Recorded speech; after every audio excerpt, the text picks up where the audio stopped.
One of the problems of running a railroad museum, of course, is that railroad artifacts are big, and you need places to put them in your museum, places to put them when you're restoring them, and places to hold them until you get around to restoring them. This is our storage track at the Lake Superior Railroad Museum in downtown Duluth, and another of our video tours. Behind me are a couple of the classic old side-braced wood boxcars from the early days of railroading. We used to store these at a place called Pier B, which is now a fancy resort in Duluth, and well, they didn't quite fit the ambiance of the resort. So here's some video of us pulling these vintage boxcars out of the Pier B lot so they could build a resort and put them on our storage track where you see them today. And boxcars were the workhorse of the railroad industry. You don't see as many as you used to. You certainly don't see any with the outside bracing like this with the wood construction. You see metal and steel. And that's our story right now. I want to show you two of the newest pieces in the collection of the Lake Superior Railroad Museum. And here they are, the newest additions to the collection at the Lake Superior Railroad Museum in downtown Duluth.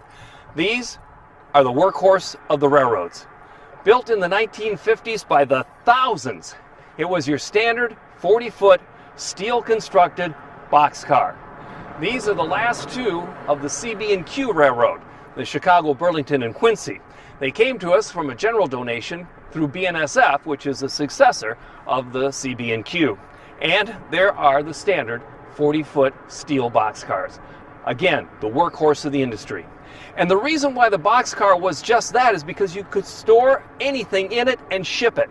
You could put automobiles in it. You could put grain in it back in the old days. You could put mixed merchandise, less than carload freight. You could store coal in there and ship that.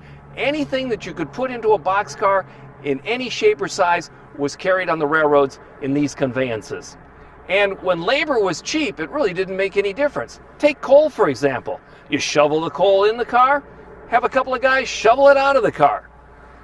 But now, labor becomes an expense, and a greater expense all the time. So all of a sudden, the flexibility of the boxcar goes the way of the buggy whip.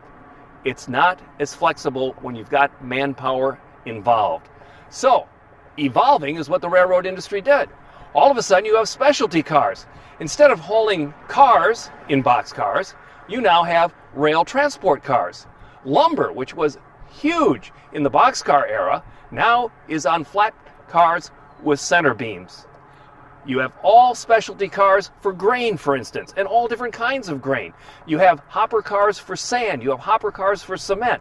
All items that would have been hauled in bags, barrels, or boxes back in the day in a boxcar, like a standard 40-foot CB&Q steel boxcar, the last two of which are now in the collection of the Lake Superior Railroad Museum. Stay with us for these continuing behind-the-scenes video tours. And remember what you do in the meantime, because it is so very important.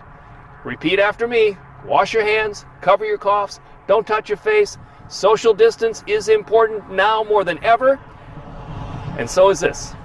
Let's take care of each other.